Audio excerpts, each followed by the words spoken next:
இயேசு கிறிஸ்துவில் எனக்கு பிரியமான சகோதர சகோதரிகளே, இன்றைய நாளிலே நற்செய்தி இயேசுனுடைய பிறப்பிற்கு முன்பாக உள்ள மூதாதையர் பட்டியல் கொடுக்கப்பட்டிருக்கின்றது. இந்த மூதாதையர் பட்டியல் என்று பல நேரங்களில் நாம் கடந்து செல்வதுண்டு. ஆனால் இதை சற்று ஆழமாக பார்த்தால் பல விடயங்களை நாம் புரிந்து கொள்ள முடியும். இந்த மூதாதையர் பட்டியல் என்று சொல்லுகின்ற பொழுது ஆபிரகாமில் தொடங்கி தாவீது வரை 14 தலைமுறையினர், தாவீது முதல் அடிமைத்தனம் 14 தலைமுறை, அடிமைத்தனத்திலிருந்து இயேசுடைய வருகை 14 தலைமுறை. ஆனால் இங்கே நாம் பார்க்க வேண்டியது என்னவென்றால், இயேசுடைய பிறப்பு பொதுவாக நாம் எப்படி கணிப்போம்?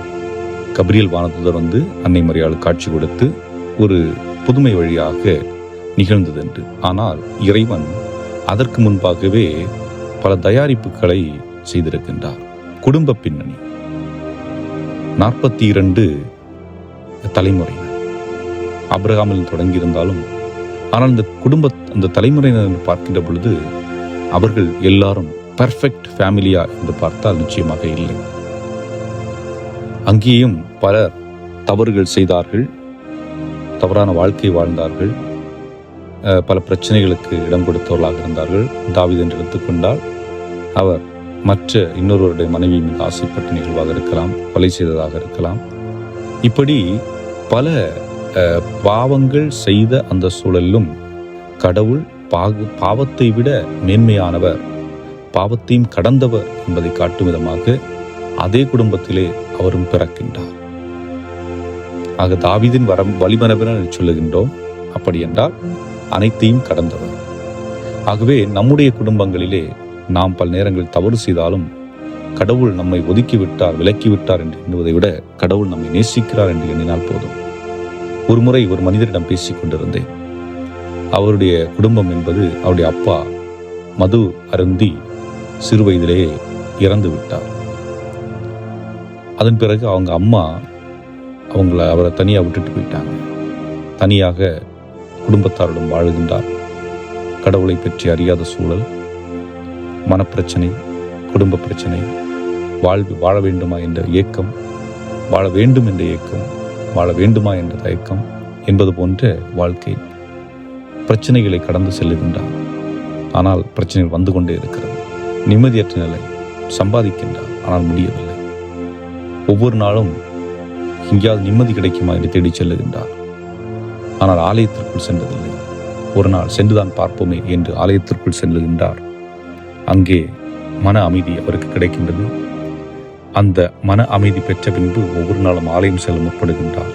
ஏனென்றால், நான் ஒரு தவறான வாழ்க்கை வாழ்ந்த ஒரு நபர், எனக்குள் பல பிரச்சனைகள் இருக்கிறது, ஆனால் எங்கு சென்றும் மன நிம்மதி கிடைக்கவில்லை. இந்த ஆலயத்திற்குள் வந்தேன், கடவுள் கொடுத்தார், ஆகவே அவர் இருக்கிறார் என்ற நம்பிக்கை. அதுதான் பழைய ஏற்பாட்டிலே அத்தனை குடும்பத்தில் உள்ளவர்கள் பிரச்சனை உள்ளவர்களாக, துன்பம் பாவம் செய்தவர்களாக இருந்தாலும் கடவுள் அவர்களையும் ஏற்று அந்த வழியை பயன்படுத்துகின்றார். இரண்டாவதாக பார்க்கின்ற பொழுது அங்கே அந்த தலைமுறையினர் அனைவரும் யூதர்களா என்று பார்த்தால் இல்லை. மாறாக ரூத் என்ற பெண்மணி வேற்று இனத்தை சார்ந்தவராக இருக்கின்றார். இன்னும் பல பெண்கள் வேற்று இனத்தை சார்ந்தவர்களாக இருக்கின்றார்கள். ஆகவே இந்த கடவுளுடைய அழைப்பு அல்லது இயேசு கிறிஸ்துவின் பிறப்புக்கு முன்னோடியாக பார்க்கின்ற பொழுது அவருடைய தலைமுறையினர் யூதர்களாக மட்டுமே இருந்தார்களா என்றால் இல்லை. ஆகவே அவருடைய பிறப்பு அனைவருக்குமானது என்பது நமக்கு இன்று கொடுக்கப்படுகின்றது.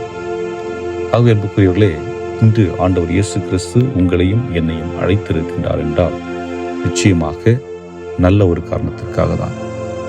ஆகவே நாம் சிந்தித்து பார்ப்போம். இறைவனுடைய அருள் எல்லா இடங்களிலும் எப்பொழுதும் இருக்கிறது. தேட வேண்டியது என்னுடைய கடமை என்பதுதான். உணர்ந்தவர்களாக இந்த நாளிலே இந்த இறைவார்த்தைக்கு செவி கொடுத்தவர்களாக, இறைவனை நமக்குள் கொண்டவர்களாக வாழ முற்படுவோம். என்றும் வாழும் இல்லாமல்ல இறைவா, நாங்கள் உமது அன்பையும் அரவணைப்பையும் ஆசிரியரையும் நிறைவாக பெற்று வாழவும், எங்களுக்குள் எந்த பாகுபாடுமின்றி நாங்கள் ஒற்றுமையுடன் நேர்மையுடன் வாழக்கூடிய அருளை மாற்றி நிறைவாக தந்தருள எங்கள் ஆண்டவராய் கிறிஸ்து வழியாக மன்றாடுகின்றோம்.